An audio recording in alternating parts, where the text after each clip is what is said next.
A very good evening to you all, friends. I am Sanjeev Singhal, Chairman of the Auditing and Assurance Standard Board. I welcome you all to the 160th program of AASP for this council year in about 11 months' time. This is the 160th program, and we have covered almost all possible topics which were there. And more than 200 speakers we have introduced during the year, and about 130,000 members have attended these physical as well as the virtual programs. About half of these programs have been on a physical mode, and the rest half have been on the virtual mode. So it's been a great experience. Of course, we have one more program for this council year, that is on 7th of this month, and tomorrow from the Public Relation Committee at 2 o'clock we are bringing another very important webinar on the heart health, which will be taken by none other than Dr. Naresh Trehan from Medanta. So please do join in for that program also tomorrow. I'm sure, because all of us have busy life and there are different type of stress which play in the life of a professional. So please do join this program. You can invite your teams also to attend that program with you. It will last for about 1 hour, but I recently had the opportunity to attend one of the session of Dr. Naresh Trehan, and that inspired me to organize this program for all our chartered accountants at large as well. Friends, now talking about this particular webinar, which is on key consideration in audit of pharma, healthcare, and life sciences. And all these sectors are related sector. They can be also called as pharma sector. And I personally had the opportunity to work in all the three sectors at various point of time while working in industry, and as a practicing professional also had the opportunity to do the audit of this particular sector. And this sector has certain peculiarities.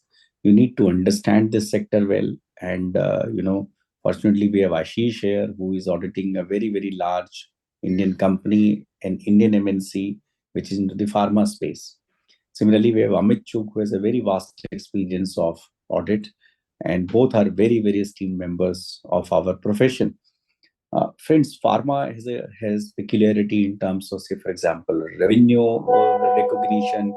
At times, whether the expenditure falls into the R&D expenditure or not, if it is research expenditure, whether it should be expensed off, if it is development expenditure, whether it should be capitalized or not. Earlier, there used to be accounting standard 8 on covering R&D expenditure on. Then this was replaced by AS 26, and now those who are following Ind AS, for the revenue recognition, there'll be Ind AS 115, and otherwise, if it is an intangible assets, then it is covering the R&D expenditure. Then Ind AS 38 comes into play. Friends, we have also made a auditing standard checklist and a working paper templates for all our members. Kindly take maximum benefit. And these kind of specialized kind of webinar will also enable you to look at the peculiarities of a particular sector. And to moderate this session, we have four very young and promising chartered accountants: Siddharth Kejriwal, Vineet Jain, Shubham Jain, and Vaibhav Jain. So I'm sure that they will be taking up the questions from all of you. Your questions will come in chat box for them, and they will be raising these questions to two of our very, very competent auditors. Ashish is from Walker Jindal, and Amit is from SR Bartley. I have the opportunity and the privilege of knowing both of them personally, and of course all our four moderators. So you are in safe hand. So once again, I welcome you all to this 160th program of AASB, and these education initiatives should continue. In fact, they should continue for life. Thank you. And with this, I would invite Shubham to take the session forward. Good evening, everyone. First of all, thank you, sir, for your kind welcome speech. And welcome all the participants to the 160th webinar on the AASB on audit on pharma, healthcare, and life care sector, which is very prominent area in this today era. And welcome all the participants once again for this seminar. And I'd like to invite Siddharth Kejriwal to introduce Mr. Ashish Gupta for their first session.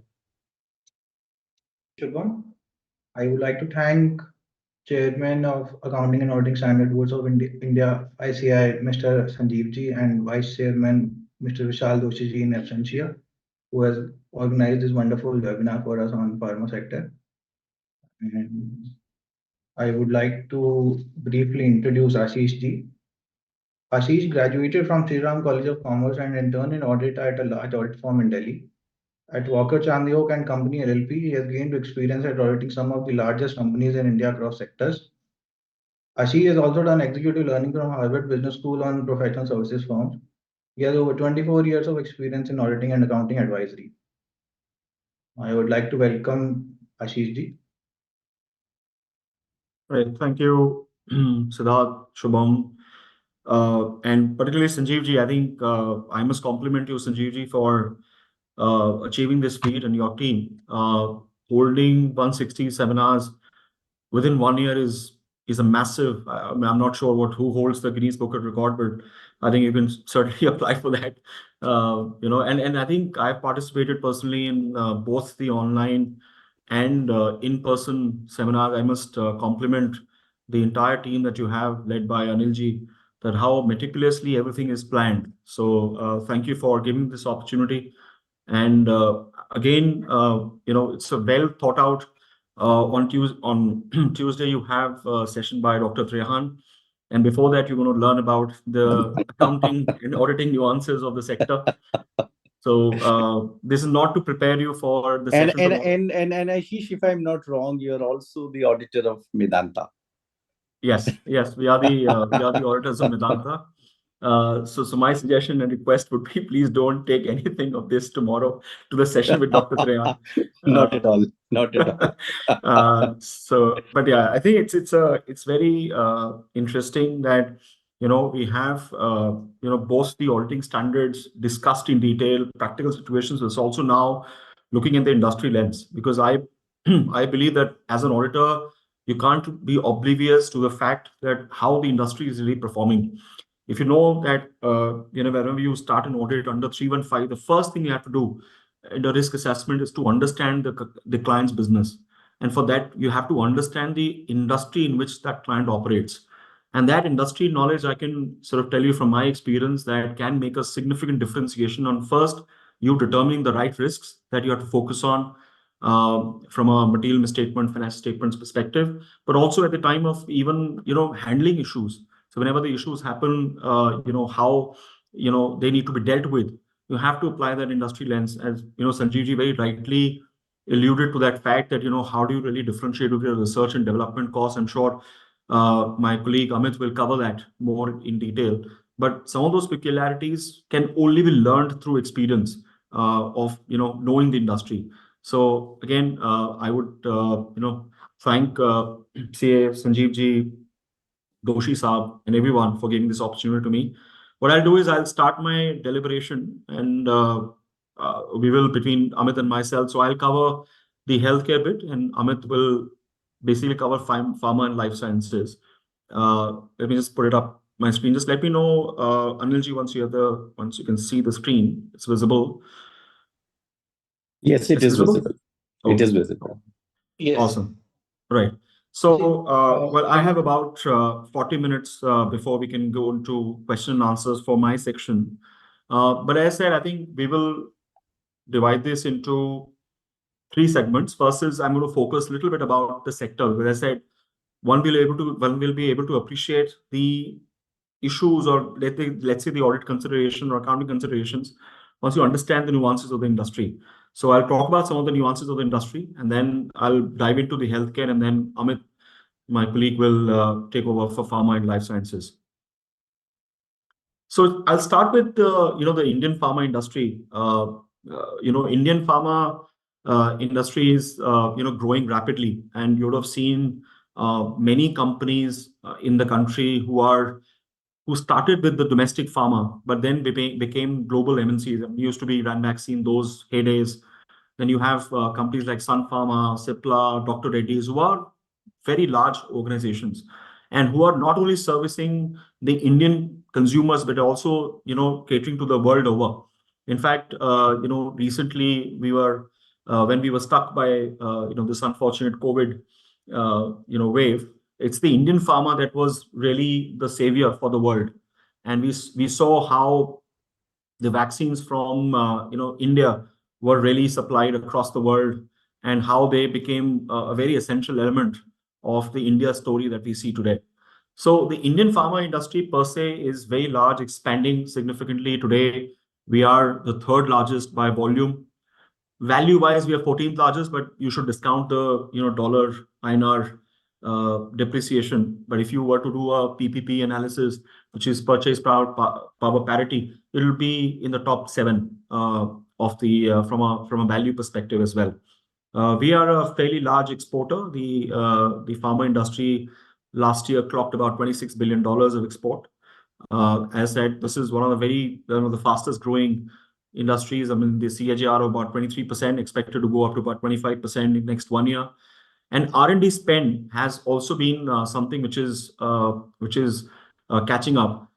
One of the things that have happened, and let me give you a perspective on what is pharma. And you would have heard these terms called active pharmaceutical ingredients, formulations, drug discoveries. All of those are terms that you would typically would have heard. But for a very simple thing, the medicine that you eat, the capsule that you eat, or the injections that you have, is of course has gone through different stages of chemical processing, right? Now, the basic raw material is called the active pharmaceutical ingredients, API. So there are companies who only specialize in API manufacture. Then and then that API is converted into a formulation. It's formulated, and then it converts into a form either through a dosage, which could be, again, just the tablet or the capsule, or it could be injectable, like the injections that you typically have. Now, that formulation, you have, companies who only specialize in formulation, but you also have companies that do the entire value chain, right, from API to formulation to then distribution in the market.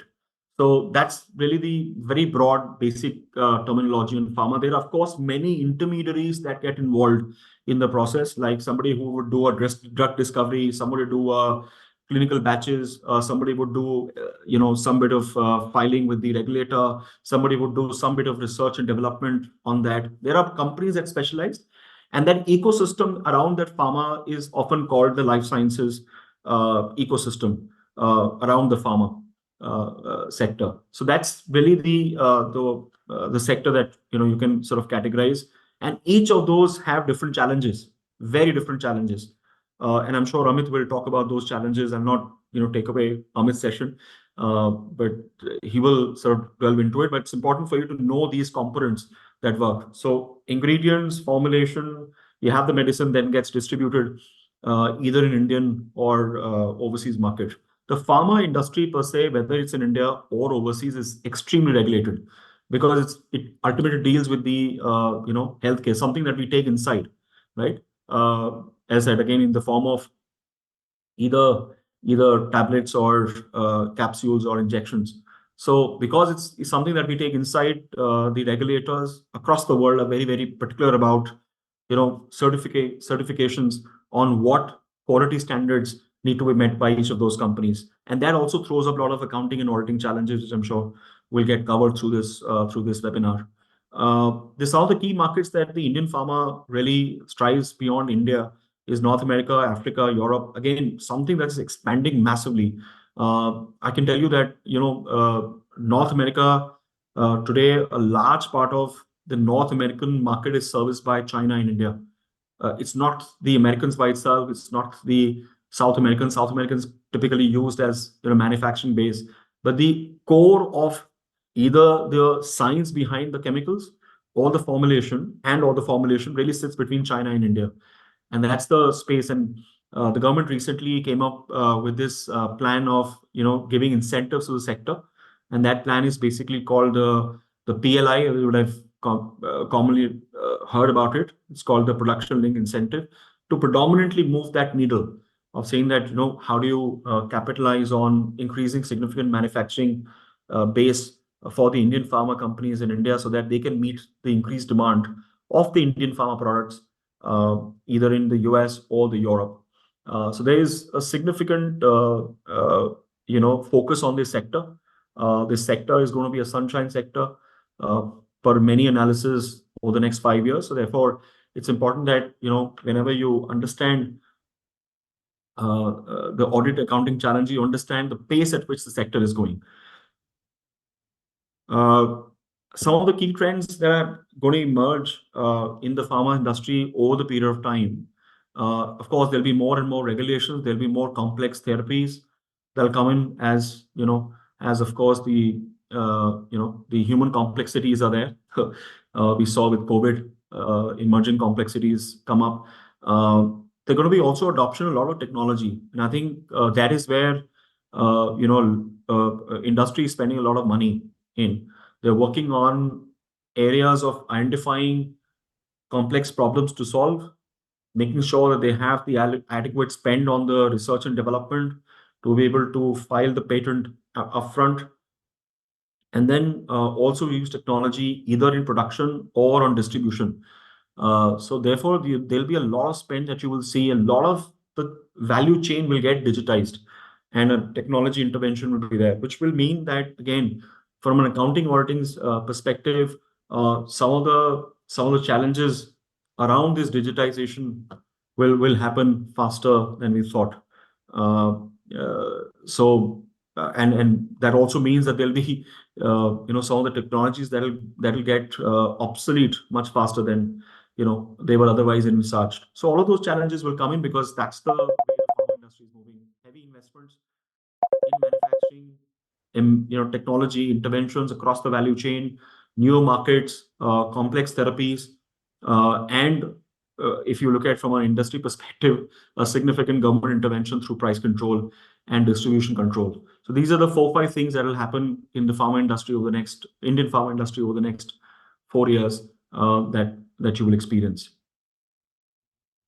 I think I talked about this briefly, but from an Indian pharma standpoint, industry, there are 4 major challenges. One is, of course, there is still a very high China dependency for their KSM and API, which are basic ingredients to formulation.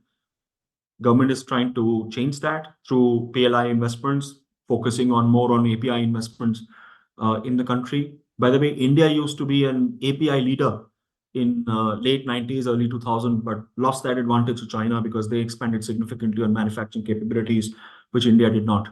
US FDA, because North America is a very significant market for the Indian pharma, US FDA regulations play a very significant role in terms of determining the shape and size of the Indian industry. Pricing is a very important consideration because, as I said, every government is hellbound on making sure that they make the prices or the drugs affordable for their people. So that's why you have an authority called the NPPA, which is called the National Pharma Pricing Authority. Amit will, of course, dwell more on that, which ensures there is a price control. So the price of certain regulated drugs is controlled. More and more drugs are getting into that price control, which will again mean, from an industry perspective, challenges on margins and bottom line. And of course, the issues on innovation. As I said, India used to be the bedrock of API until early 2000s, but lost that advantage to China. So innovation currently the government is more focused on expanding manufacturing than incentivizing innovation for the industry. But something that will change and should change, which means that more and more investment will come in for innovation, and that's where the question of what is research, what is development will come in, for consideration for us. Moving on to healthcare industry. Now, what is healthcare industry? Now, healthcare industry can be anything and everything that you again beyond just the pharmas. It's more on healthcare delivery. So I categorize them into some of these components. Of course, the most common is the hospitals where you experience the healthcare delivery right there. But you also have medical equipment and devices. So the stunts, the caps, etc., that are often applied, that all come under the medical devices. Then there is concept of telemedicine, something that's really gained a lot of traction post-COVID, particularly health insurance, medical tourism, clinical trials. All of these are part of the healthcare ecosystem. Each one of them are very different. We will try and, or at least I'll try and, from a healthcare perspective, to try and summarize some of the challenges that are going to be common. But if there are any questions that you have, particularly if you've experienced anything, please do post. I'll be happy to take them and answer to your satisfaction. The healthcare industry, particularly, has been growing rapidly again, just because we are 1.4 billion people. This is again something that is a basic necessity. It will be the same challenges that you'll have uh, from from the standpoint of government regulations, both in the terms of price, both in terms of making sure the healthcare overall are affordable. So all those challenges will be there. But again, something that the industry will grow, will see a lot of investments. Some of the deals that have happened recently show that healthcare is a sector that everyone believes is going to be, a booming sector over the next few years and foreseeable future. Uh, some of the key trends that are there is, as I said, the healthcare funding currently is a challenge. The government, central government allocates very limited percentage, but if you see at the state level, that's changing. So this percentage will go up, which means that you will see more and more partnerships that the government will get into with the private players, where they will say that, okay, we will give you a category of assets and you do the management, or you apply, or you give us funding. We will together manage this, the healthcare of the country. Second is the healthcare by itself is no longer a tier one city phenomena. It is very much going into the tier two, and especially with the Ayushman Bharat scheme that the government launched. The whole perspective is to get it to tier two, tier three rural, so that they understand and appreciate. So they have to. It's simple. If you have given a health Ayushman Bharat scheme to a villager, you have to make sure that he has access to those facilities to be able to utilize that scheme. And therefore, there will be a continued push by the government to make sure that the healthcare spending on the infrastructure goes right below to the grassroots.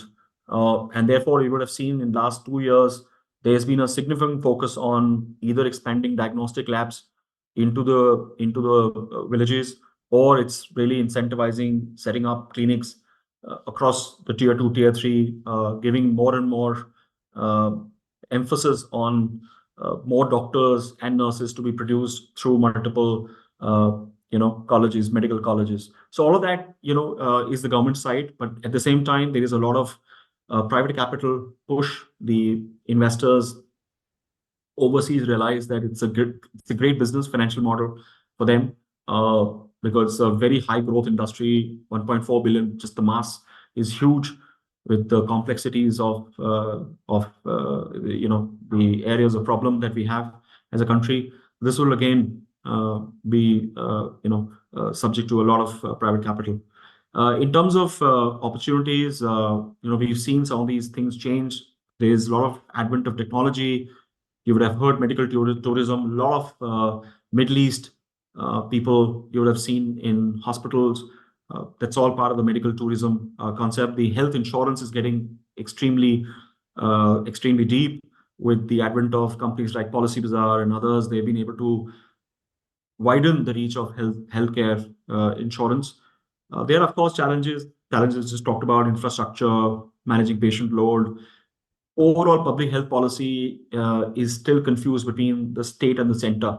Nobody knows that who's really running the policy. Is it the center or is the state? Both seem to be at times at loggerheads.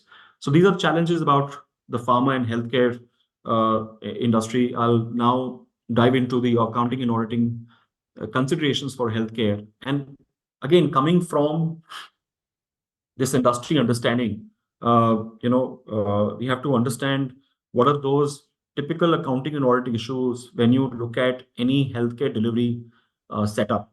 So let's say if you are if you are auditing a hospital, what are those areas that you should necessarily be focusing on?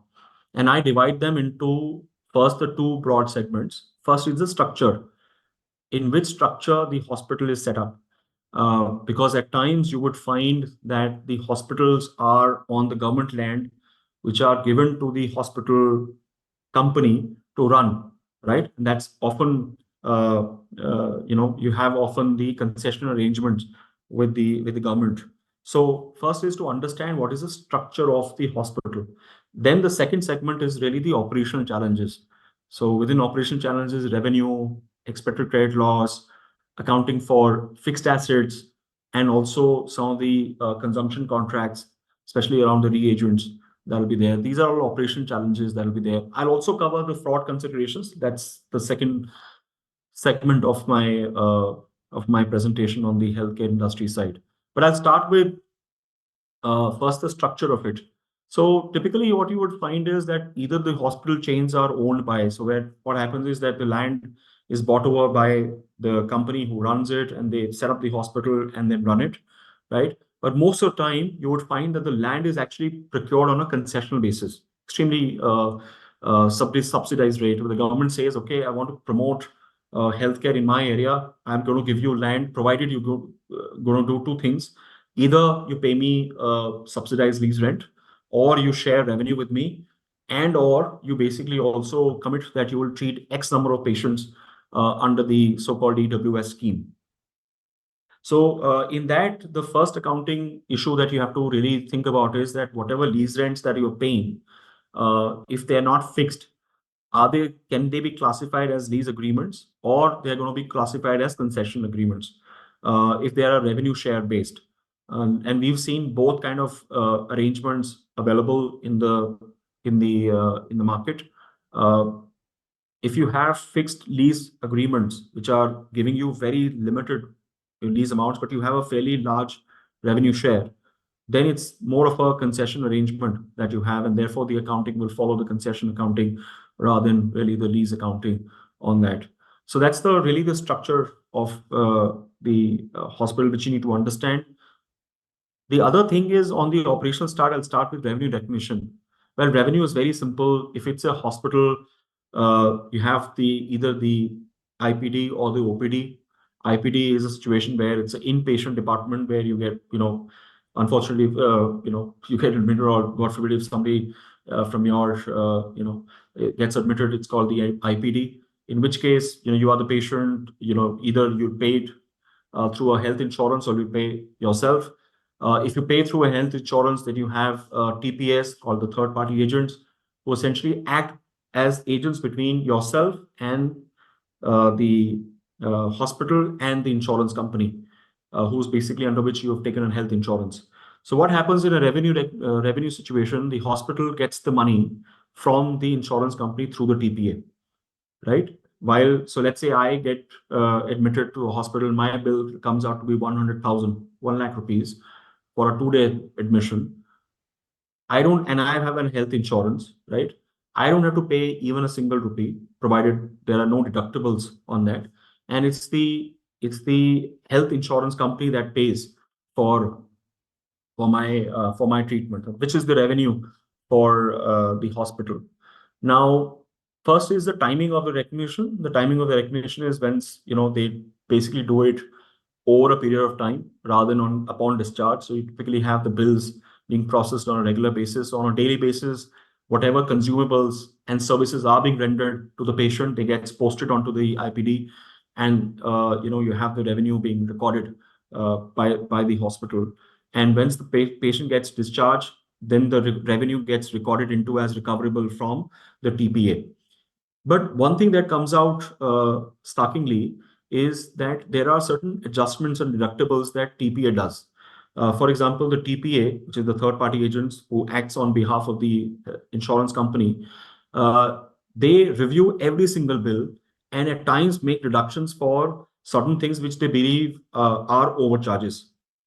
And those deductions are a subject of accounting consideration as to whether those deductions should go and reduce to my revenue, or should they sit as a recovery, as a cost of debtor, as an adjustment to accounts receivable, and therefore as a cost rather than reduction for revenue. That's basically the accounting consideration. So let's say in the example I took, My bill was 100,000, 1 lakh rupees. But the TPA, when the hospital submitted the bill, the TPA thought that 5,000 were basically overcharged, and they paid 95,000 to the hospital. The question is, should the revenue be 1 lakh and 5,000 as expenses, or should the revenue be 95,000 in its first place? They're both the practices available, and both can be justified to that effect. But I think the preferred route really is that it should be 95,000, because essentially the measurement of revenue is done at the outset. And therefore, in my view, it should be 95,000. But as I said, both the practices are available. You also have 1 lakh and 5,000 expenses. Otherwise, you have 95,000 as a revenue in case of. So that becomes an important point. The other is that at times, the hospitals offer package services. So they'll say, okay, I'm going to go do a full health checkup for you. And that health checkup essentially would be, 5 days, plus you'll have 2 months follow-on visits with the doctor, all bundled into one contract. The question is, how do you really unbundle it to say what are the different services that you're performing, and whether those services have their own standalone value? It's a typical problem of allocating a consideration to multiple elements that will be there in the contract. What are the elements? Element would be the time that you would have spent in the hospitals and consumables related to that. There will be diagnostic services. There'll be the doctor visits. There'll be specialist visits. There'll be follow-on visits. So all these are multiple services that the hospital is providing to you under one package deal. So therefore, when you record revenue, you have to determine what all services elements are relevant in the contract, which one are delivered when, and what will be delivered later on. This is a new catching trend. You would see more and more of these bundled contracts in healthcare, especially the hospital space. And at times they will tie up with multiple people, right? You could have one company that runs a diagnostics center, one company runs a hospital, one company runs, let's say telemedicine, one company runs online pharmacy, and they can all give you a bundled contract with multiple companies involved. So if you're auditor of one company, you possibly would not have the visibility of what services the other person is doing. So it's very important to understand the structure of these contracts, what are the underlying services being provided, what is the value of each of those underlying services, and how those values are allocated to determine the timing and recognition measurement of timing of the recognition and the measurement of the revenue with respect to these package contracts. The other thing very common is this medical tourism. This is typically offered by travel agents in collaboration with the hospitals, where they'll say, okay, right from getting the person picked up from his house in Middle East to delivering back to him will all be taken care of as at a single cost, right? Now, at a single cost would mean multiple services. The question is not here on recognition, because as a healthcare, you know what is recognized. The question is of measurement. What price that you allocate to the healthcare service, because it's a package deal. There, it includes travel, includes boarding, lodging, it includes other expenses, and it also includes, of course, the healthcare services. So what portion of the total value should be allocated to healthcare services becomes a important consideration that you have to be very careful on. And some of the elements that you should look at is how substantial is the healthcare service in this, and therefore, which typically is the case, which means that the substantial portion should go into healthcare services. One.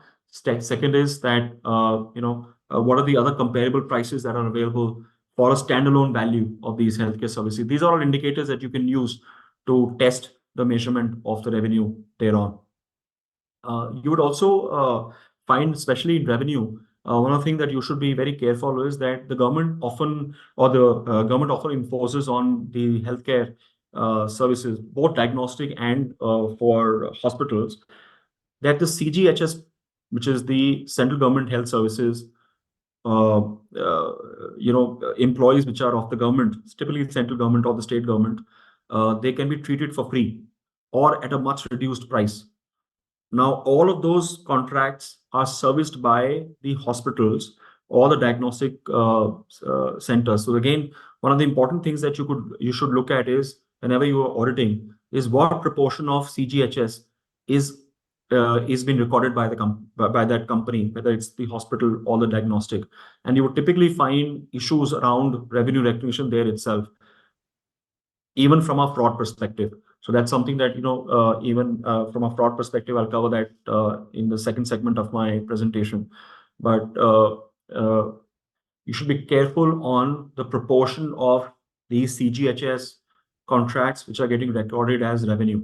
One should be very careful in auditing the claim that the company or the hospital is putting on the government. How is it backed? Whether that is getting regularly rewarded in terms of money. If there are any adjustments, what are those adjustments? Do those adjustments indicate to anything mischievous from the hospital side? So there are a lot of issues that come up on that side from a revenue standpoint. So I thought I'll just emphasize on that. So TPA adjustment, package accounting for package, both recognition measurement, and the CGHS contracts is what I would say are very important from a diagnostic and healthcare. As far as other components of healthcare industry is concerned, not really.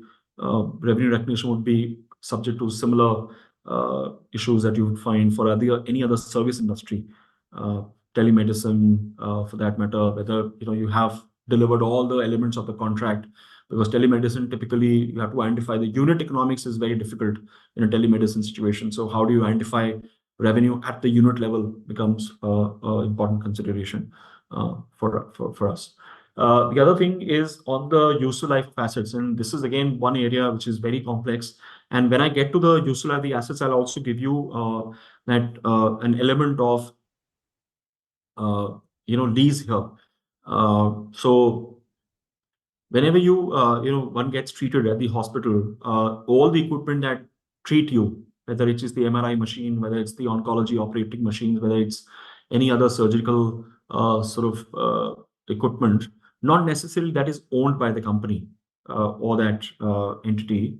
It is often taken on lease, because these are extremely costly assets. So what you typically have is you have these assets which are taken on lease and then put to use by the treating hospital or a diagnostic lab. Now, the question that comes up is that if they're taken on lease, whether they are an operating lease, whether they're a finance lease, under the new standard, even an operating lease is treated as a right of use asset. You put an asset onto the balance sheet. But again, the question really is that still it needs to be determined whether you've taken it on a operating lease or a finance lease. You would also look at the variable portions, because at times we've seen contracts which are not fixed pay, which didn't say that, okay, I'm going to pay 5 lakh rupees per month for an MRI machine which is installed at my hospital. I'll possibly pay basis number of usage. So if I've done 1,000 MRIs in 1 month, I'll pay X value. If I've done 2,000 MRIs, I'll pay Y value. If I've done 500 MRIs, I'll do C value. So those kind of contracts are there, which bring complexity as to assessing what is the lease rental that you should be putting onto your balance sheet. So that's where you require an estimation, and basis that estimation you account for those lease rentals. So please study the underlying contracts of the fixed assets which are there. You may typically find that those are actually not fixed assets; those are leased assets. They need to be segregated. Then you need to understand the underlying lease contract, and you have to understand if the accounting has been done as per the lease contract and accounting standard 116, and so on and so forth. There's also a challenge with respect to treatment of inventory and fixed asset. So let's say surgical equipments, the surgical knife or other complex surgical equipments. At times, those are treated as fixed assets. At times, they're treated as inventories. Different people, again, both practices available in the market. Some people treat it as fixed asset and amortize over a period of 4 to 5 years. Some people treat it as an inventory, and it goes into consumption the moment it's issued from the stores into the OT, right? There's no right or wrong answer on that. That depends upon what equipment you're taking. My view is that if an equipment has a life of more than 1 year, typically it should go to the fixed asset rather than moving to the inventory route. Also, we are the hospitals are in the business of service. So any equipment typically should be a fixed asset rather than inventory. That's my personal view, but as I said, both practices are available in the market. The third challenge around fixed assets is the useful life determination. There is a useful life that the Companies Act determines, but that's again very broad range. There's no industry specific life which is allocated, and every asset is complex. So whenever you look for auditing the depreciation cost of that asset, do not go by what's there in the Companies Act only. You should ask and challenge the company or the auditee in terms of what are the do they plan to utilize that asset. If it's a very high usage asset, for example, an MRI machine in a diagnostic which runs very, why should you wait for 14, 15 years to depreciate that? It should be amortized. Second is their technology is advancing, as mentioned. If you remember, one of the things that the industry is doing extensively is uh, adoption and adaptation of technology, which means that the older technology gets obsolete much faster than it's currently envisaged in the financial statement. So you should challenge that to say that why should the useful life be 14 years, 15 years, 18 years? Why should it not be 4 years, 5 years, 6 years? Continuously look at the consumption pattern of and use of that machinery, and then determine as to at what point in time you should depreciate and how you should depreciate. So that becomes another consideration. The other important accounting matter is the allowance for expected credit loss. Again, there are multiple customers that hospitals or diagnostic chains deal with. There is one patient or customer who pays for this, less is not concerned. The person pays in cash, moves on.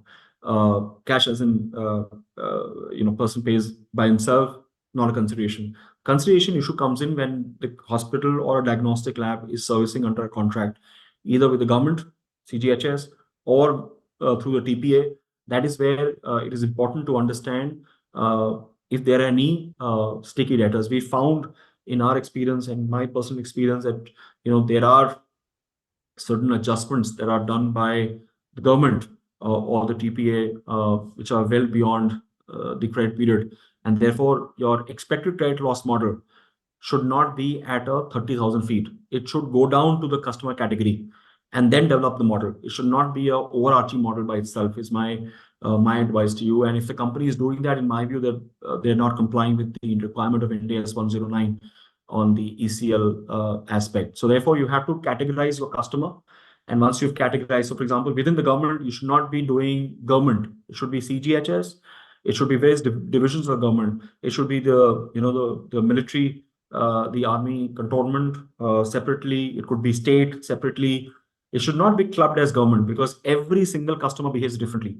So it should be based on significant customer behavior that you categorize that and then develop an expected credit loss model. If the company is not doing that, in my view, they're not complying with India's 109 requirements. Then there are certain, you would find in diagnostic, the reagents. So whenever you do any blood sample, the blood sample is tested on a machine, and that machine basically uses reagents to basically take and do analysis of that blood sample. That reagents required to be refilled, and most of these machines come up with a composite contract of certain reagents, right? Now what you have to do is segregate some of these reagents from the equipment contract. Equipment contract typically goes into as a lease contract, and reagents go in as consumption contracts. So hospitals often make that mistake. Diagnostic labs often makes that mistake of not segregating a contract between an equipment contract and a reagent contract, and therefore you would have the accounting completely different when it comes to, and could be materially different for that. So I thought I'll give you a little some of the very high level key challenges which are observed specifically for healthcare industry. Other than that, the general accounting auditing issues would sustain, be there as well. Employee cost issues. It could be fixed assets not being tagged appropriately. It could be also accounting for or presentation disclosure of financial statements. Those are standard issues across industries, but very typical to healthcare industries are these 4-5 issues that I've just highlighted. I'll move to the fraud risk indicators that you should be very careful about. In the interest of time, I'll emphasize about 10 minutes on that. In this industry, the recipient has a significant flow of cash, because they are in a B2C segment. They're not in a B2B scenario where the money flows in through the bank only. So you find many times either the OPD or the IPD ends up paying cash, not bank transfer but cash. So therefore there is a very large handling of cash that happens. So you have to be very careful when you do procedures around revenue recognition and cash management. So whether the company is doing on a daily basis the cash reconciliation of collected money is collected, whether it matches with the ledger, it matches with the revenue, it matches with the hospital billing records and service records. So every hospital has three softwares. I'm very simply putting it, even though it's broadly there are two, but within the what do you call it as a hospital information system, HIS, I'm categorizing into two. But there is the ERP, which does the accounting, or let's say the accounting software. Then there is this HIS. HIS typically deals with both the billing part of it and also the services part of it. That who's allocated, who's serviced, which doctor is serviced, which equipment was used, which consumer was used, and then it matches to billing, and then billing goes out, and the billing then is hooked on to the accounting software either manually or electronically. So the reconciliation has to be done comprehensively, especially in this cash scenario. And we've seen a lot of instances where the cash misappropriations have happened, which, as you're aware now, with 143.12, if the misappropriation is above 1 crore or suspected misappropriation is above 1 crore, we have obligations to report to the central government as well for NFRA audit clients. Revenue, as I said, there are significant issues that happen within revenue. I talked about the TPA adjustments. I've talked about the other adjustments, especially with the government contracts. Be very careful in terms of matching the service records with the billing records on the revenue side. We found instances where there were fictitious customers being pushed through, and then eventually revenue recorded for a period of time, and then eventually sitting in receivables, which were then written off 2 years or 3 years down the line. Now, the issue is not receivables by themselves, not collected. The issue was that revenue was not appropriate to have been recognized in the first place. So you have to be careful about, especially these government contracts. That's where most of the issues have been noted, and the hospitals typically and diagnostic labs typically put specific controls to prevent that. So be mindful of those controls when you do that.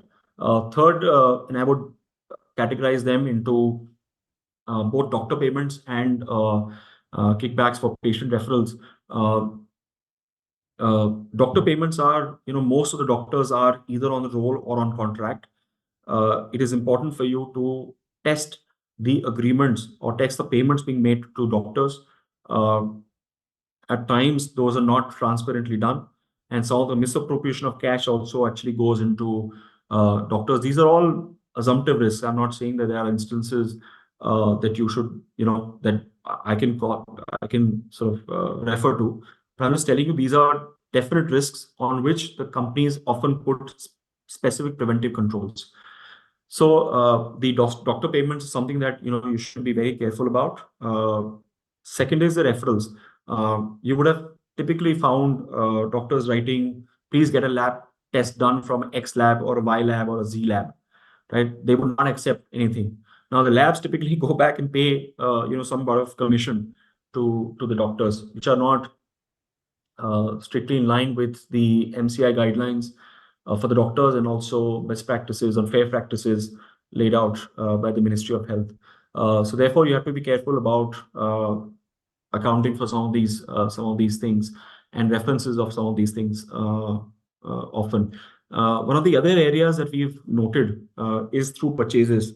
So a lot of times you would find that any product, let's say a drug or an injection or any consumable which is applied to you in a hospital can actually be only applied to you in a hospital. It cannot be sold outside into the market. Why? Because they are meant to be delivered into this hospital, into a hospital setup. That's how the contracts are done. So typically, the healthcare companies have contracts with large pharma companies, for example, or let's say suppliers of consumables, whether it's the other equipment suppliers like stunt and all, where there's a price agreed. So let's say I'm a company A who can sell a drug in the market for 10 rupees. I will sell to the hospital at 6 rupees only. Why? Because my distribution cost is reduced. So my pricing for hospital is different. My pricing for market is different. You would typically find a diversion of material. The hospital will purchase, let's say, 100 units of that medicine when it needs only 50, and the 50 will get diverted to the local market, and where the person in the purchases department will essentially pocket the difference, and therefore causing an issue for both the hospital and the pharma company. So please be careful on purchases.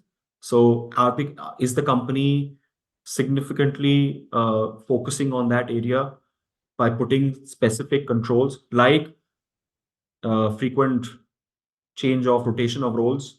You have a new purchase person coming in every 6 months or 1 year. Do you have a specific internal audit of the purchases? Third, the quantities being purchased vis-a-vis the requirement.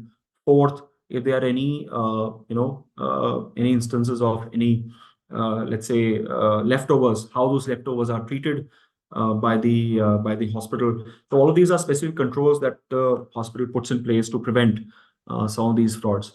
But be careful of significant cash stealing, revenue recognition, match the HIS and the accounting records within HIS. Make sure that your billing and the service match for the contract. And then be careful on the kickbacks that are possibly given for patient referrals and the doctor payments. And as I said, purchases of products in particular.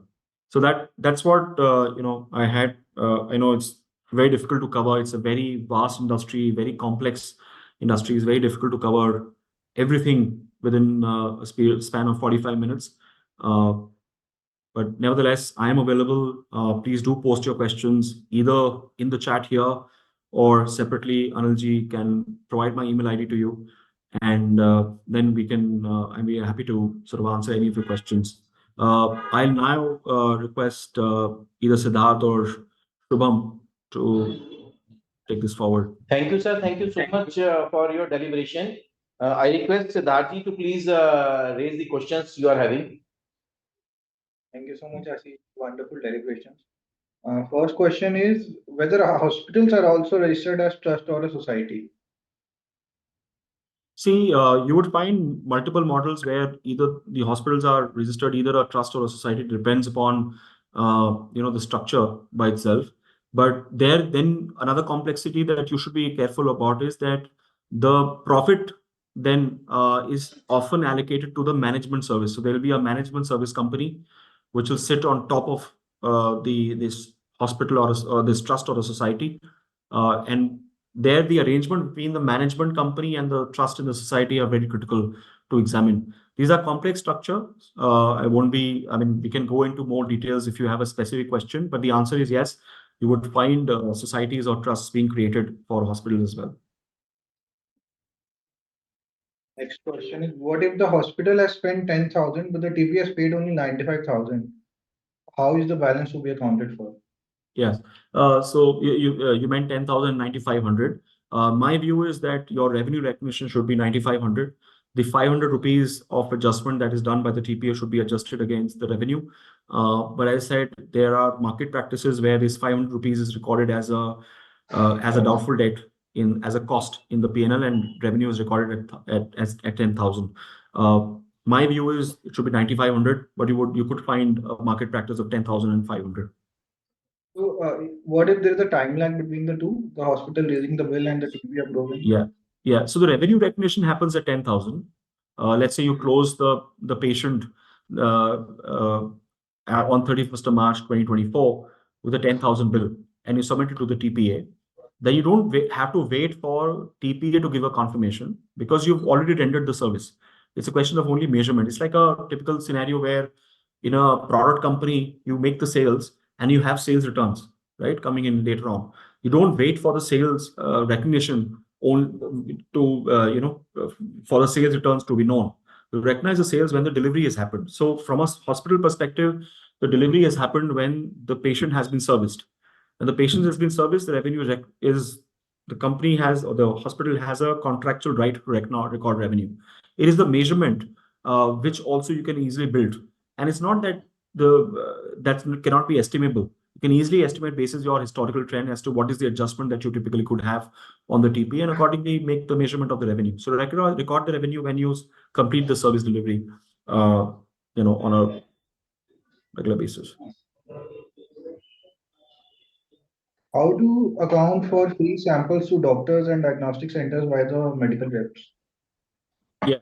So now most of the samples are actually given by pharma companies. They're not typically given by the hospitals. That's not really the hospital cost, because hospital is not gaining anything by promoting those free samples. The free samples are typically given to make the doctors aware of the new drug and its advantages over the competitor.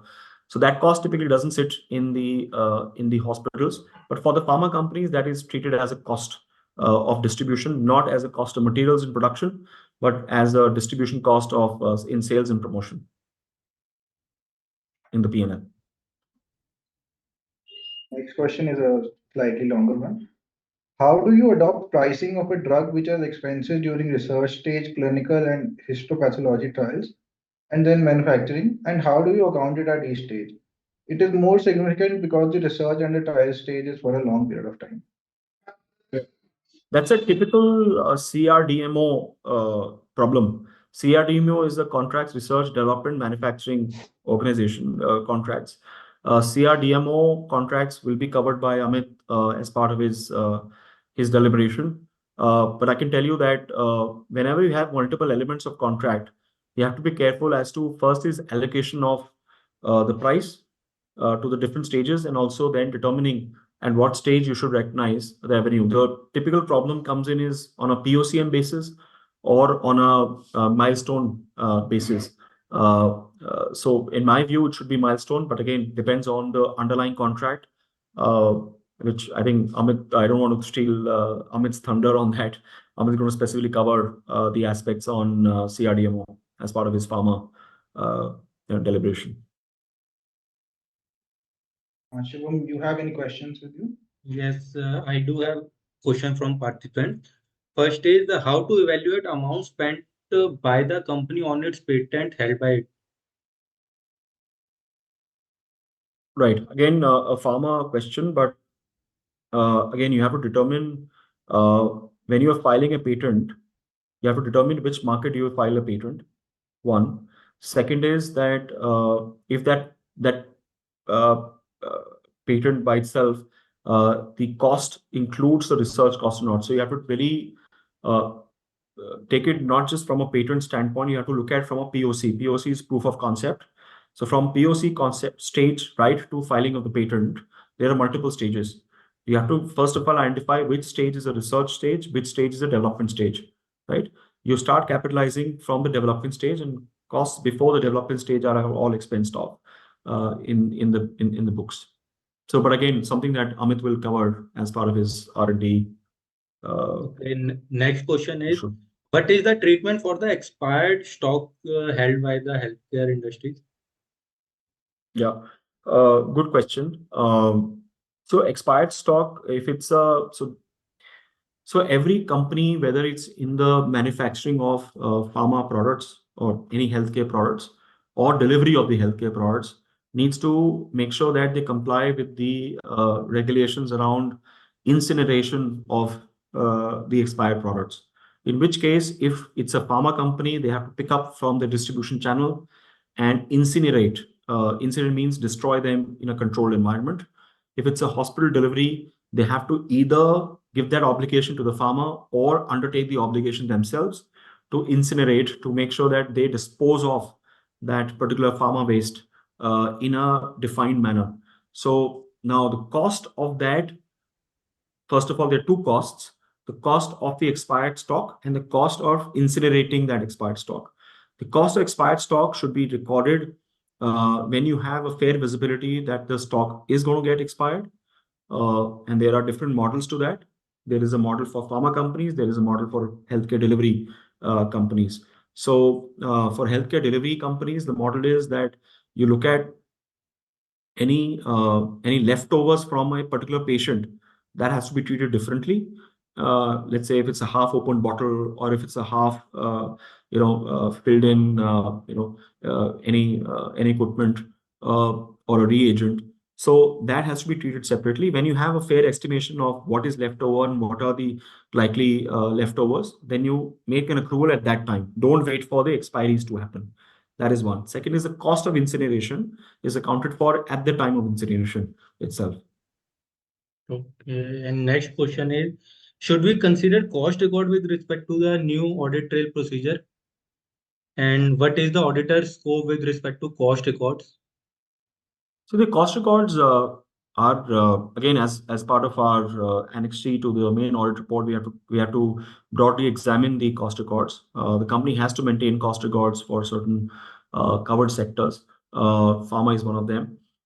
In which case the cost auditor essentially the cost auditor performs that duty. We are not supposed to be auditing those cost records. Having said that, what is important is that we should read the cost audit report. What the cost audit report does is it gives you a fair amount of understanding on the consumption and their understanding of the P&L. So your overall allocation, inventory valuation, determination should be revalidated with the cost records. That's what you should do. Again, something that Amit can cover as part of his pharma because it's more relevant from a pharma standpoint. Okay, Ashish ji, thank you for the wonderful session on audit on healthcare sector. Now I would request Vaibhav ji and Vineet ji to take up the next section and address our next speaker. Thank you, Ashish ji. Vaibhav ji, you are there? Vaibhav ji, you are there? I think Vaibhav ji, you are there? I think I hope Vaibhav ji is not there. I request Vineet ji to please start the further proceedings as well as kindly introduce our next speaker, C. Amit Chugh ji. Before you formally start, I, on behalf of AASB of ICI, extend my heartiest thanks towards to C. Ashish Gupta ji for his wonderful deliberation. Thank you so much, sir, for such a nice experiences shared by you. Thank you so much, sir. My pleasure. My pleasure. Thank you. Please, Vineet ji, please start the further proceedings. Yeah, so I will be introducing our next presenter, Mr. Amit Chugh. He's a chartered accountant and he's a graduate from SRCC. And he's with SR Bartley Boy since more than 2 decades. And he's a partner with SR Bartley Boy. He's member of Accounting Standard Board and he's also technical reviewer with FRRB.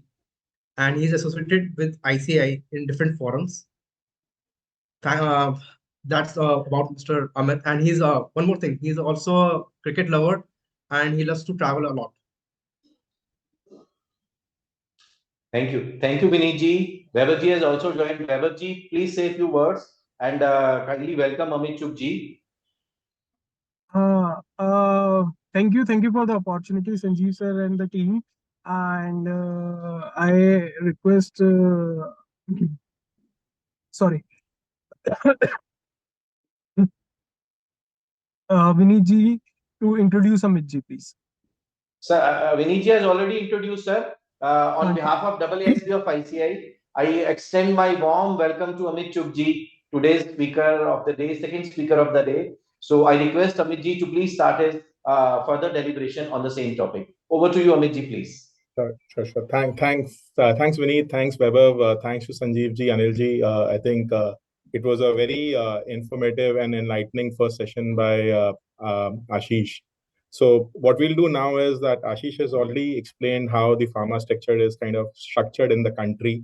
So before getting into the specific accounting and auditing matters, I'll just share my screen. Just let me know, sir, when the screen is visible.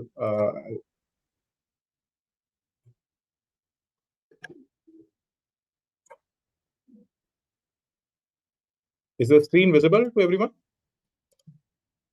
Yes, your screen is visible. You may want to do it in a full screen mode. Yes, sir. Yes, sir. Okay. So before I get into it, there has been a recent change in how audit is being conducted. Of course, the auditing standards, the guidance issued by the institute, guidance note, and other guidance that's there remains the backbone of how we do and conduct our audits. However, there has been a recent change in the manner in which auditor is expected to carry out their procedures, and that is coming from the ICI, from the regulator, from the other various bodies who kind of looking at us. And that change is that while we are looking at a company, we also got to focus on the industry issues, industry risk, key developments that have happened uh, during the period or which impact the company's ecosystem. So while in the next 40 minutes, I would dwell deeper into the pharma sector, the focus would be more around some key developments that have happened in the sector and how those particular developments have an impact on our auditing procedures and the kind of things that an auditor is expected to do. Uh, and before I get into that, a few key things around pharma sector, and of course, those who are conversant with the sector would be knowing these terms and factors. But few things on the pharma sector before I get into the specific matters. So when I talk about pharmaceutical industry, there are two kind of drugs. Okay, so one is a preventive drug, which is vaccine, and the other is formulation, which is a normal other drug that we see. So like a paracetamol is a formulation, and a polio vaccine or a COVID vaccine is a vaccine. So vaccine is a preventive drug, and the other is a curing drug. In any medicine, any tablet, any syrup, anything that you see in the market, there are two components of it. And this is relevant because some of the auditing accounting issues emanate out of having this information about the industry. So there is something called an API, which is an active pharmaceutical ingredient, and there is an excipient, which is okay. So if I talk about, again, let's taking an example of a crocin, a very normal drug that is available and is used in pretty much every household. So a crocin could be 350 mg, 500 mg, 650 mg.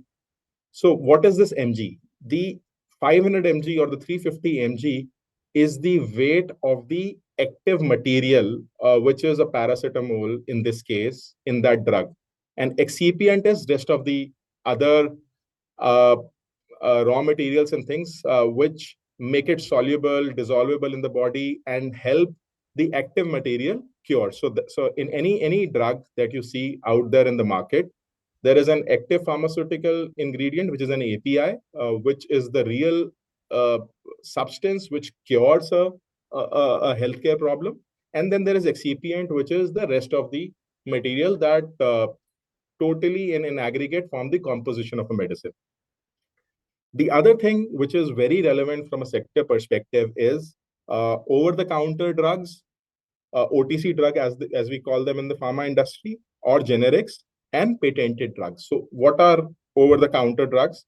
So over-the-counter drugs are typically those which can be taken from a pharmacist, from a chemist shop without any prescription, which are available and can be used. Some of these guidelines are not very stringent in the country. However, if we go strictly by law, only drugs which are over the counter or generic are the ones which can be taken from the chemist without a prescription. Some of the examples of that, again, in the common households that are used, would be a crocin, a pudin hara, or a digene. So some of these drugs, so some of these drugs, you do not require a doctor prescription. Patented drugs are those which, again, one, of course, are available for specific prescription, and also those can be manufactured only by the manufacturer who has a patent over the particular formulation. So that also kind of makes a lot of difference in the industry. The other thing is that those who are conversant with the pharmaceutical industry, the cost of production of any medicine typically comprise of the material cost, packing cost, and the marketing cost.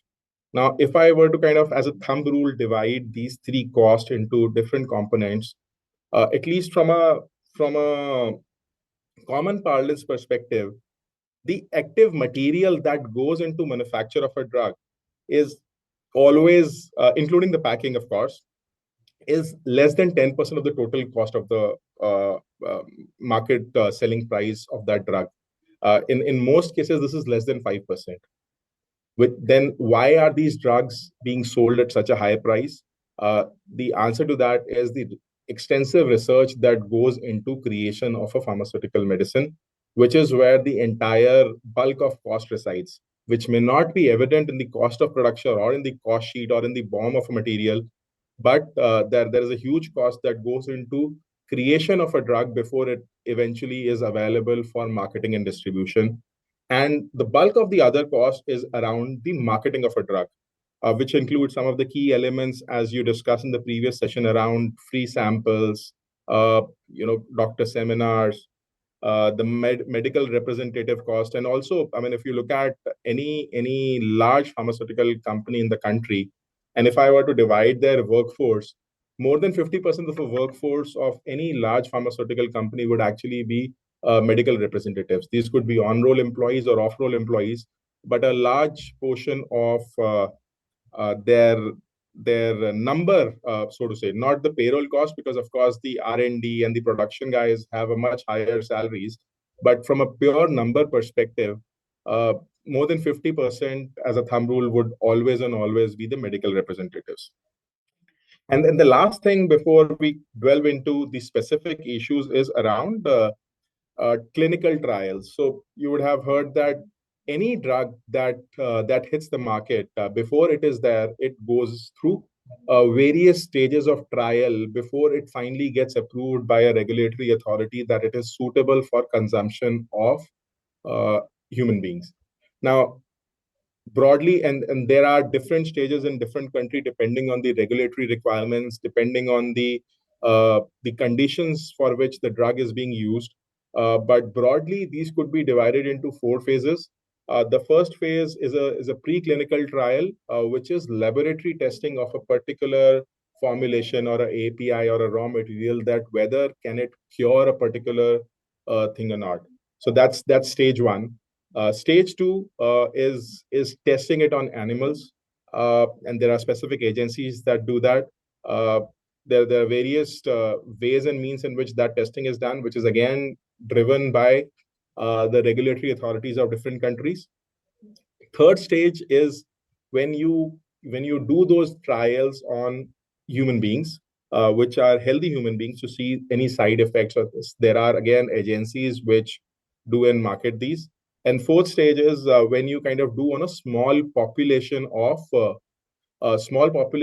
patients who volunteer themselves to be treated. These may be people who cannot afford the treatment, medical treatment, and they partner with some of these clinical research agencies to kind of volunteer for that treatment. Or there could be also certain life threatening diseases for which cure is not available, and people want to kind of take that chance through newer innovations and drugs to see that whether that is available or not. So not every drug has to go through all these 4 stages, but these are uh, typically uh, four key areas wherein a drug has to kind of go through.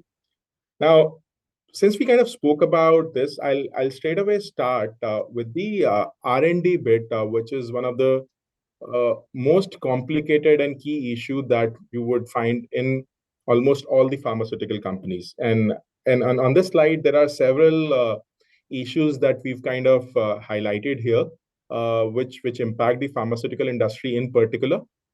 However, I'll focus on some of the issues which are emanating out of key developments in last decade or so. So the first one that we want to kind of talk about is on the research and development cost. Now, the general philosophy or the general thought process that a business or a company would come on to you is that the moment they start spending or start doing an innovation around a particular drug, of course, the idea is that they want to sell it in future.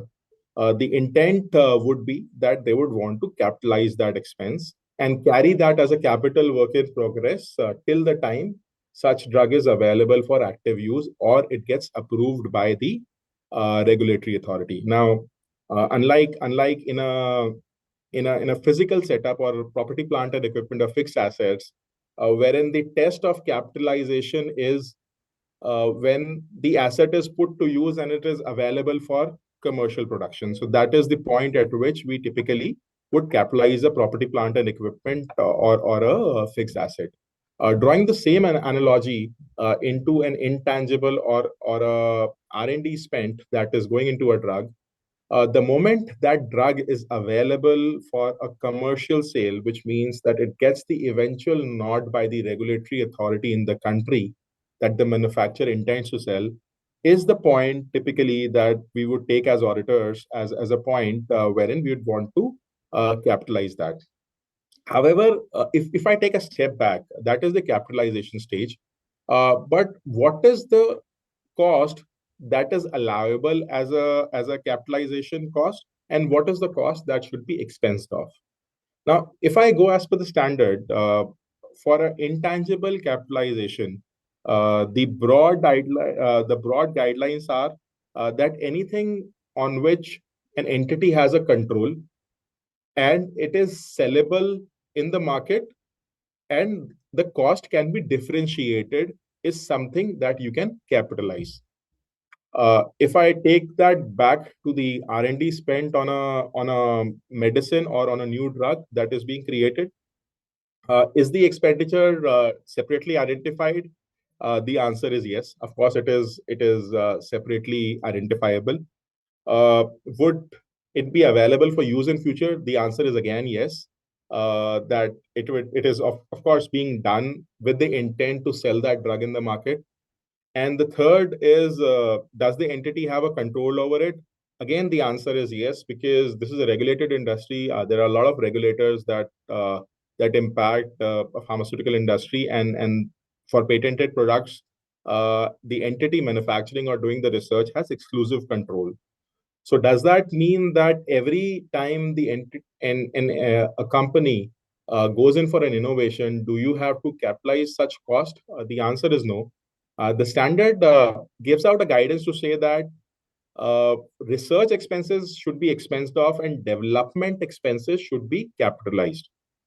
Now, what is the stage at which we should say that this is research and this is development? Now, there is no strict rule around it, but if we look at the general practice being adopted in the industry, the preclinical trials or the stage at which uh, industry so to say clinical not clinical, sorry, chemical trials are happening or laboratory testing is happening is clearly a research space. Even when you move to the clinical trials on the animals, it is not considered at the initial stage to be something that is a development. And the simple reason behind that is any pharmaceutical industry would start doing laboratory tests or animal testing on a lot of drugs.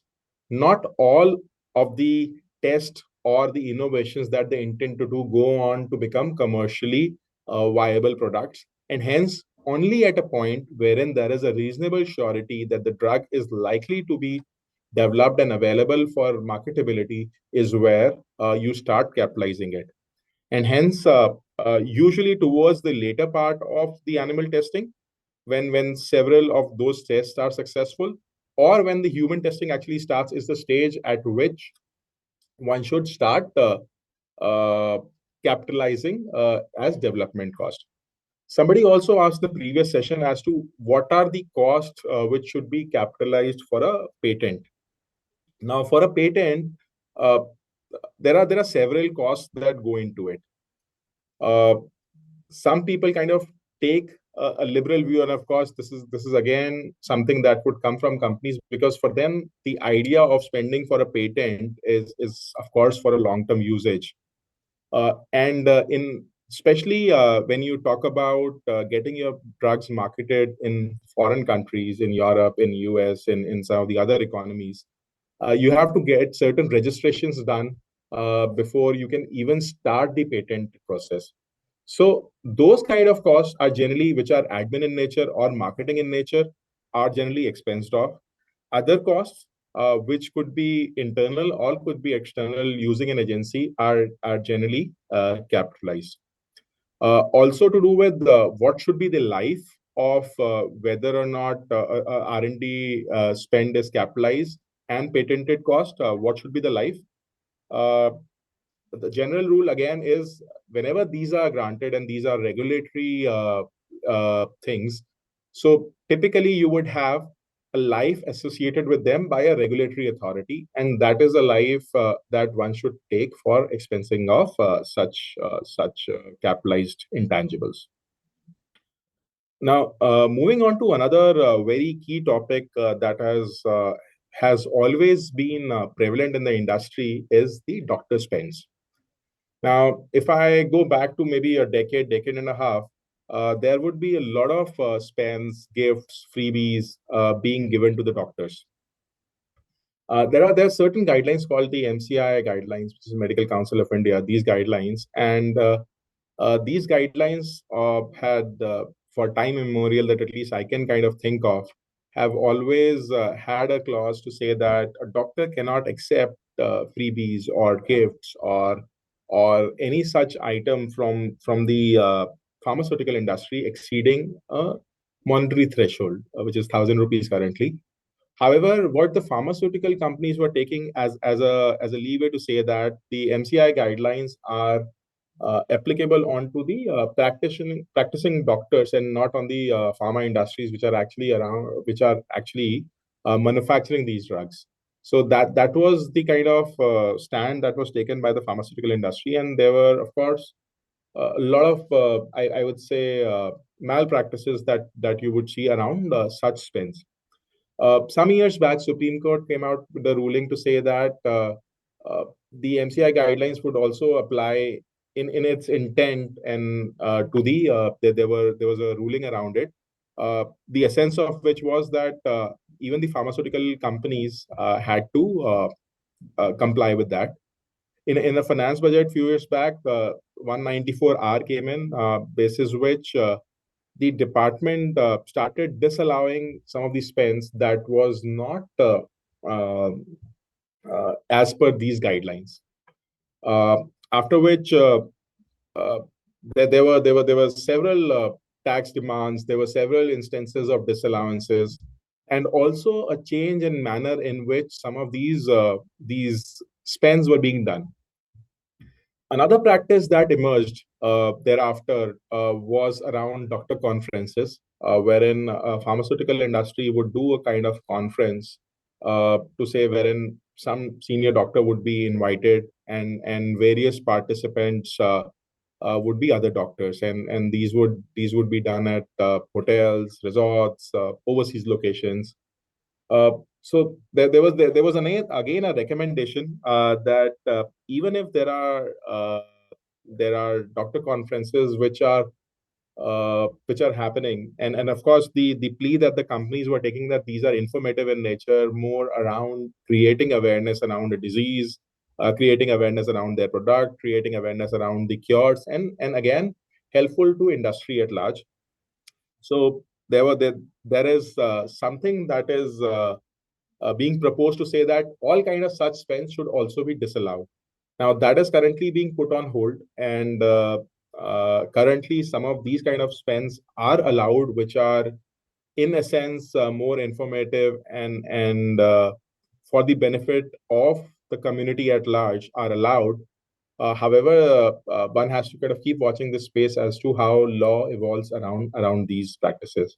And also with regard to some of these spends, there would always be that thin line between what is allowable, what is non-allowable, and how the company is managing these kind of spends. But if I bring that onto an auditing mindset, this have to be very carefully examined. All such spends, whether with regard to any doctor conferences, whether in terms of any marketing schemes or any kind of awareness schemes that a company engages in, those have to be evaluated to see whether those are compliant with the MCA guidelines, with the tax laws or not, and whether there is any exposure on the company. And when we are considering tax expense for a company, this has to be clearly and established in detail. Also emanating from the same issue is with regard to the uncertain tax positions. Uh, there was a recent change in the standard few years back with regard to the uncertain tax position, wherein if there is an aggressive tax position, which more likely than not may result in any liability on the company, then not just for that year but for previous years as well. A company has to create and carry that provision in their books. So that remains a very critical and key challenge for the pharmaceutical industry when it comes to estimating the uncertain tax position, more specifically emanating out of the doctor spends and the conference spends and the marketing spend that is there. Another key issue is around revenue recognition. Now, revenue recognition, of course, like any manufacturing setup, the issues around cutoff, testing, measurement would hold good in the pharmaceutical sector also. But some key industry nuances which impact the revenue recognition in pharmaceutical industry are three. First one is on expiry. So expiry, as a general trend, general rule, most pharmaceuticals would come with an expiry of 2 to 3 years. Some even have an expiry of a year. As a general trade practice, the ultimate retailer or the pharmacist, if any product gets expired, can return it back to the distributor, and the distributor can return it back to the company, and the company either replaces that or gives out a credit note or a refund. And this is an unsaid general trade practice, which, as much as I know, most Indian companies are following. So, how do I estimate as to when I am selling a product, whether it is likely to be consumed by the ultimate user, or is there a likelihood of it getting returned to me near its expiry? When it kind of comes. So over here, it's a very difficult proposition for the company to make and also for an auditor to audit.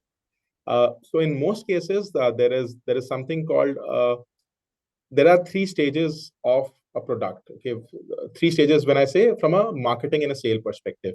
The product could either be held in the company itself, which is something which is yet to be sold. So over there, the auditor is expected to, of course, look at the expiry very carefully, and anything which is nearing expiry is something that one must consider a provision over there. The second is when it gets sold to a distributor, which could be a state distributor, a region distributor, which is called the secondary stock. So the stock with the company is primary stock, the stock with the distributor is a secondary stock. So while from a revenue recognition perspective, if I sell it to a distributor, it is sale for me because the risk and reward has transferred to the distributor. However, most medical companies, pharmaceutical companies keep a track of the secondary stock also, which is a stock with the distributor, and they would have ERP systems and other systems to keep a track of that. And at that stage also, an auditor must look at the expiry or nearing expiry of the secondary stock. Third is, which is the most difficult one to follow and track, is the stock that is sold by the distributor to the retail shops, to the chemists, to the hospitals, because there could be a return from there as well. Now, there are different ways. You could take a past percentage. You could do other ways and means of how a drug is being done, being sold and consumed, to consider what should be a likely provision around return of goods that may be nearing expiry. Second is free medicines that are be given. So a lot of times there are marketing schemes to say that you take 10 strips, 2 are free. You take a box, 5 box, 1 box is free. So just like any other industry, there is nothing called free when it comes to accounting standards and recognition of revenue.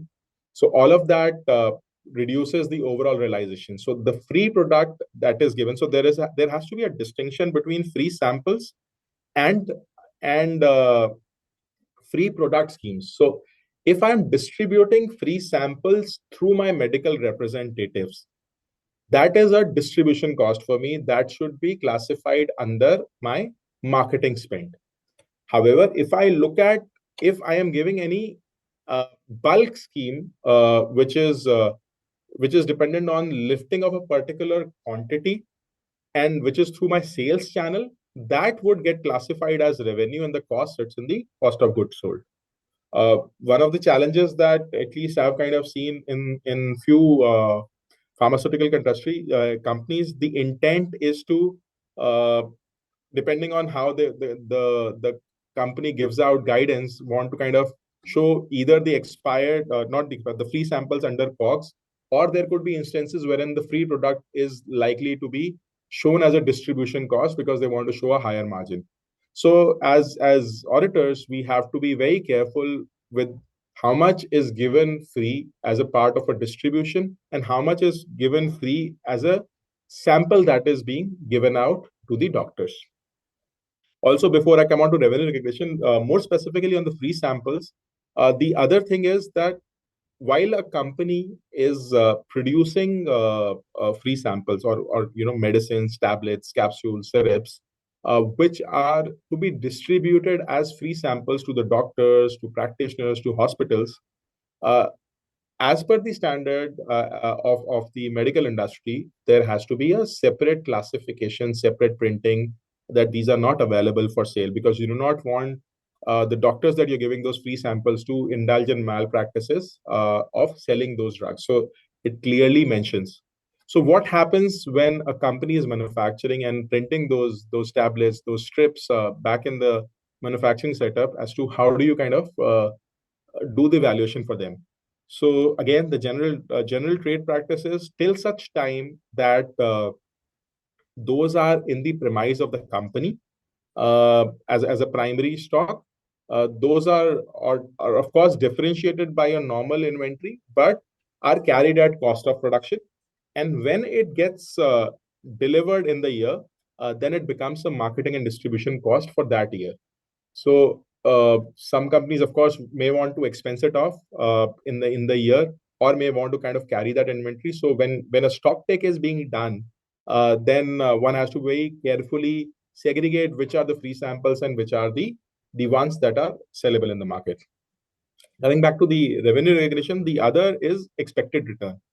Uh, One of the very key risks that you would see and a fraud risk factor also in the industry is channel stuffing, which is that towards the month end, towards the quarter end, year end, uh, companies, because the sale is getting recognized by selling to the distributor, and the distributor inventory is also something that the company only generally tracks as a matter of trade practice.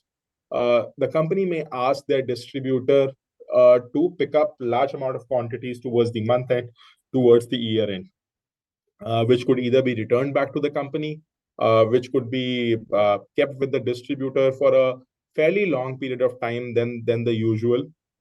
So as an auditor, uh, few key things that one can do around that is one, carefully look at the sales return which pertain to the previous year or the previous period till such time that you're doing the audit. So if you're doing the audit, say in July for a March end, one could look at the returns that have come up for the previous year in those 4 months that have elapsed after the year end or after the quarter end, to see if any returns pertain to the prior year. And if there are such returns, there are two ways to handle this. Either one could create a provision of expected return and reduce that from the top line, or such sales returns can be reversed from the revenue. In both instances, as per 115, there has to be a reduction in the revenue. And this is again not a marketing cost. Uh, Also, we spoke about stock take. Now, in a lot of instances, especially so in case of vaccines, uh, when you do a stock take, there may be a need to engage an expert in case of stock take in the medical industry, pharmaceutical industry. Why is that? Because uh, especially in vaccine, uh, the raw material is actually an active virus that one has to buy, and of course there are very few companies across the globe which are selling it. Now, just to kind of take a hypothetical example, if I take 100 ml of a raw material for a vaccine, that 100 ml could be worth 1 crore, that 100 ml could be 5 crores. And that would depend on the efficacy, efficiency of the raw material that I'm buying. So from a same supplier, depending on the efficiency, efficacy of that raw material, the price may differ. So how, as an auditor, I mean, at best, as an auditor, we may do a per ml or the quantitative assessment of the stock, but we may not get a qualitative assessment whether it is worth it or not. And the general thing that I've seen, especially when you have such complex materials being procured, is to engage an expert, an auditor expert who's qualified enough to assess and confirm back to the auditor whether that drug is worth that kind of efficiency, efficacy or not. So that also is one key thing that we have observed in the stock take, that stock take in a pharma industry could be fairly complex, both in terms of how drugs are being used, kept, because a lot of times these drugs are stored in -40, -50 kind of temperature, and there are difficult ways and means to determine even the quantity of a particular raw material that is used. It's easy to measure the finished good, but it is very difficult to measure and get a comfort around the raw material part of it, which is fairly significant component in any pharmaceutical industry. Uh, we've spoken about MCI. Another thing which is again peculiar to the industry is the M&A that happens in the industry. Uh, there there are several business combinations, consolidation that you would observe that keeps happening in this segment.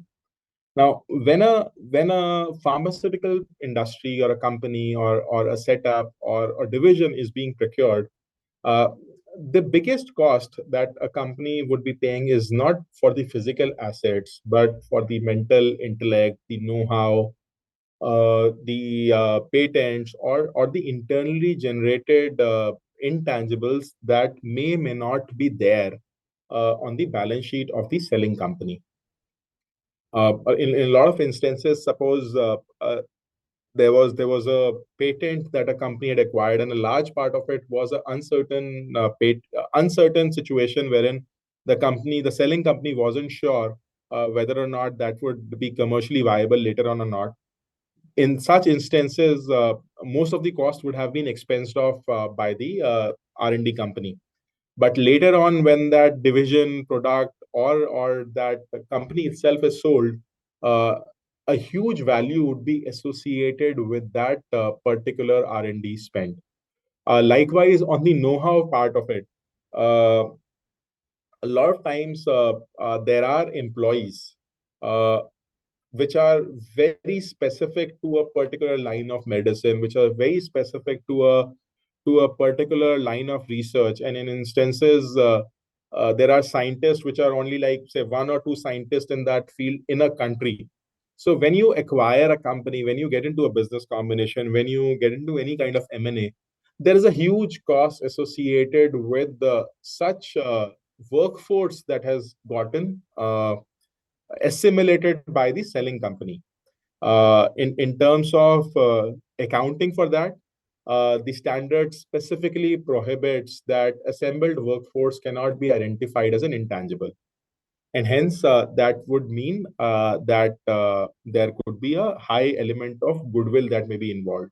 So whenever there's a business combination, in case of a pharmaceutical industry, one must engage with specialist people who can do a purchase price allocation of what exactly is the money being paid for. Is it for intangible? How much is for tangibles? How much is for intangibles? If it is for intangibles, even those intangibles have to be split up. And in instances wherein a large part is being paid for the assembled workforce or for the scientists, the employees that are there, that has to be categorized as goodwill to begin with, and of course tested for impairment, because uh, whether or not there is enough commercial viability of the amount that has been paid.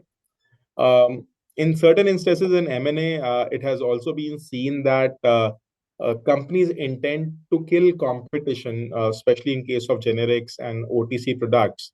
And when a competing brand is being picked up, I obviously do not intend to sell that competing brand. Uh, I want to so suppose today, let's take an example that I launch an anti-acidic syrup, and I see that the maximum market share in the market is with Digene. So I buy Digene from Reckitt Benckiser. Reckitt Benckiser, I think, owns Digene or whichever company, assuming. So I buy Digene as a brand. Now, when I buy Digene as a brand, my intent is not to sell Digene, but my intent is to make sure that there is enough market for my own product that I have launched. And when people go and ask for an anti-acidic drug, they instead buy my medicine. So whenever there is a competing brand that is picked up in case of OTC products, then that also has a life. uh, Typically we would consider that life to be much lesser compared to the remaining useful life of a patent or otherwise, because people have a limited recall value, and hence when a competing brand is being taken, uh, professional skepticism would say that one should take a life which is lower than the remaining life of a patent or otherwise. Last thing which is very critical is around pricing of products. So in India, there is something called NPPA, which regulates the prices of essential drugs, especially drugs which are for serious life-threatening diseases and other critical diseases like tuberculosis, cancer, heart stunts. So NPPA from time and again keeps coming with the maximum ceiling at which a particular drug can be sold. Now, that has a direct bearing on two things. One, the inventory that is held by the company, because if it cannot be sold up to beyond a particular price, then the inventory that is there in your premise, in your warehouses, the NRV testing has to be carefully carried out with the most recent announcement by the NPPA. Likewise, if there are products that have been sold in the market, and again, it's a trade practice that something which is lying as a secondary stock with the distributors, with the pharmacists. If there are newer guidelines, newer pricing guidelines issued by the NPPA, then credit notes are being issued, which has a direct bearing or a impact on the profitability or the cash flow of the pharmaceutical company. So one has to carefully keep looking at newer regulations, guidelines, notices, orders in that space by key authorities like NPPA around pricing.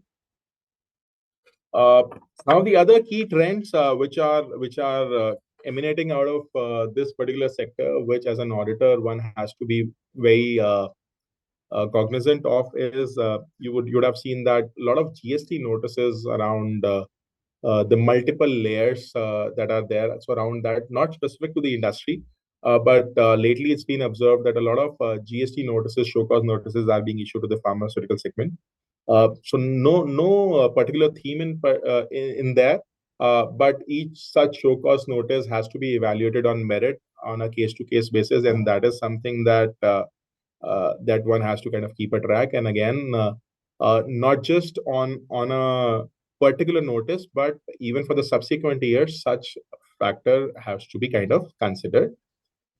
Second is the doctor guidelines around events, which is currently on hold, but one has to watch this space very closely and also look at the industry practices and how the assessing officer is approving or disallowing some of the expenses which are done on these marketing spends. Uh, Third, again, there are new guidelines being issued, which are currently on hold again, which restrict the maximum margin that a retailer or a pharmacist can earn. Now, this may not have a direct bearing on the pharmaceutical company because it's applicable on the pharmacist, on the chemists, retailers. However, indirectly, eventually, the whole cost burden is likely to fall on the manufacturing company only. So, currently on hold. But this again is one space that one has to kind of keep a watch on. And lastly, like NPPA is there in India, a lot of Indian manufacturing company, pharmaceutical company are selling their drugs in European Union and in US, especially in the US, given the lucrative market around pricing there. Even in US, it is expected that similar to NPPA, the drug regulator over there is expected to begin with mentioning or specifying the maximum threshold at which a price can be sold, which again could have impact on the overall margins being earned. Uh, not applicable as of now. This is expected to be applicable next year if it goes through. To begin with, about 10 to 12 such key medicines are being put in the purview of that. But these are 3, 4 things which are key developments in the pharma space, which has a direct bearing on our audit procedures. While some of these key risks we have considered, again, while our audit would be at an account caption level, the regulator, the guidelines expect us to look at the key risk, the significant class of transaction, the fraud risk, the significant risk, and design our audit procedures around that. So some key risks that we've observed in the pharma segment are around channel stuffing, around regulatory non-compliances, expired inventories, and ransomware or cyber threats is a recent threat or a risk that is emerging in this sector, which obviously requires a close watch. Uh, that's all kind of briefly had. I'll just stop sharing and we can take questions.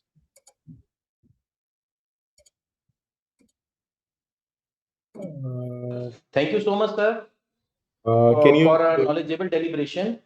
We have received certain questions. May I request Vinay ji to please start the question answer session? Vinay ji, over to you. Just a moment. I'm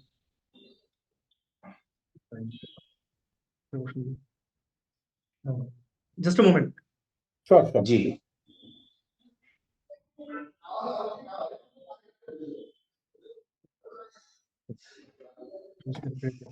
The one question I have for you is, so what if a certain pharma company is compliant as per Indian laws, but if it is not compliant with the US FDA laws, they have issued a report saying a certain plant is not compliant, then how Right. do you take account for that into your audit consultations? See, a particular plant has to be in the pharma sector approved by the country in which you expect to sell your product. So there are so many pharmaceutical manufacturing companies in the country which are approved by the regulator here, but they cannot go and sell their medicine across in say US, Europe, or any other body. So if I take an example of US FDA, so there are instances wherein US FDA may not approve a particular drug, but that is valid in the country. Now that does not mean that the drug is not good enough for curing. It could be around documentation, it could be around other quality control measures that could be there, but that does not restrict or prohibit the company from selling their products in the country. So each country has their own regulations. To sell, you have to have the regulator approval of that specific country's drug regulator to start selling in that. So, Amitji, I'm coming with a question from our participant. Yeah. And how we will identify or correctly classify the CSR expenditure made to hospitals, doctors, and to the diagnostic center by the pharmaceutical companies? So, sorry, again, not understood more specifically for a pharmaceutical industry, but you would apply the general principles that you would have in case of any industry. The only thing that I kind of specifically want to mention here is that during the COVID time, especially, these MCA guidelines were either relaxed or looked at it differently, because a lot of pharmaceutical companies had distributed oxygen concentrators, cylinders, and some of those kind of things to hospitals, to authorities.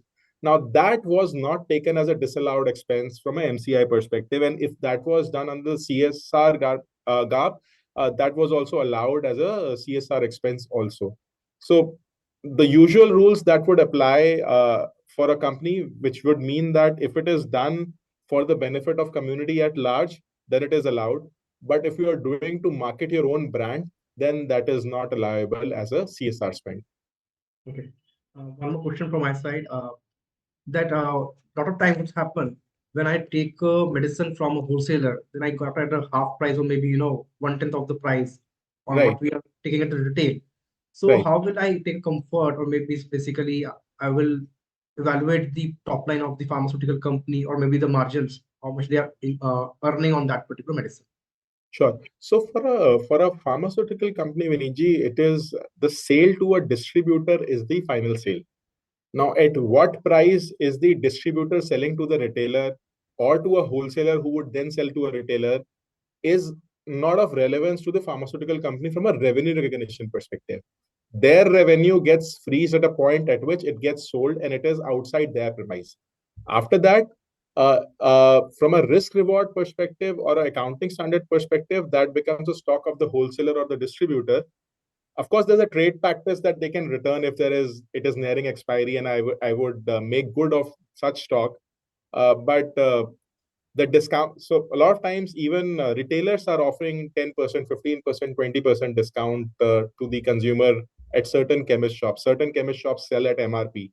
So Yeah. that does not have any bearing on the revenue or the margin of the pharmaceutical company. For them, the revenue gets recognized at the first point itself. Vaibhavji, do you have any questions? 2, 3 questions. First of all, thank you, Amitji, for a wonderful session. The first question is how to account for penalties and compensation paid during clinical trials of any drug. How? So I'll repeat. How to no, account. I understood your question, but if you can be a little more specific on what kind of penalties or things could be there. So these are generally expensed off at first. From an income tax allowability perspective, if these are in the nature of fines or otherwise, then these would be disallowed. Otherwise, if it is in the nature of a general compensation or otherwise, these are allowable expenses.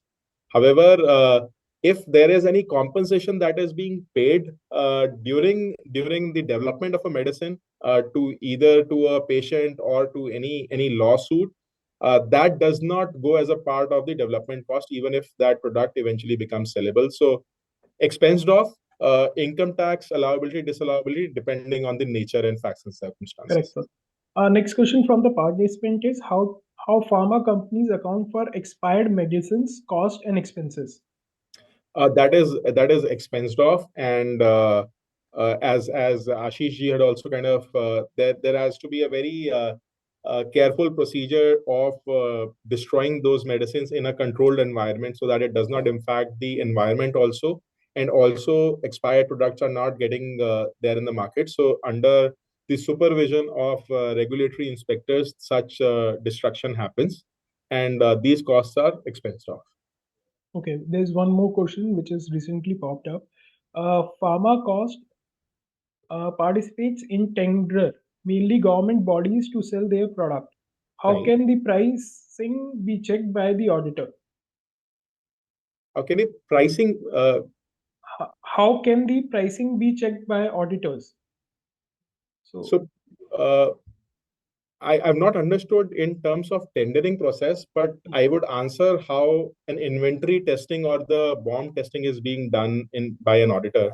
So typically, as I said, if there is any product, pharmaceutical products, the gross margin ranges from 80 to 90% if I lay out the pricing. Given the regulatory requirements, there are very stringent norms around how a BOM or a total composition of a product is to be maintained. And you have to kind of maintain not just the record in a generic way, but that record has to be maintained particular batch number wise. So you would see that when you go and buy a medicine from a retailer shop, there's a batch number being associated with it. So each strip, each batch of medicine is given a unique batch number, and the company has to maintain record for that particular batch. So if you go into any pharmaceutical company, for each batch, how much of raw material was issued for a particular batch can be easily picked out by the auditor, which can then be traced back to the cost of procurement of those raw materials.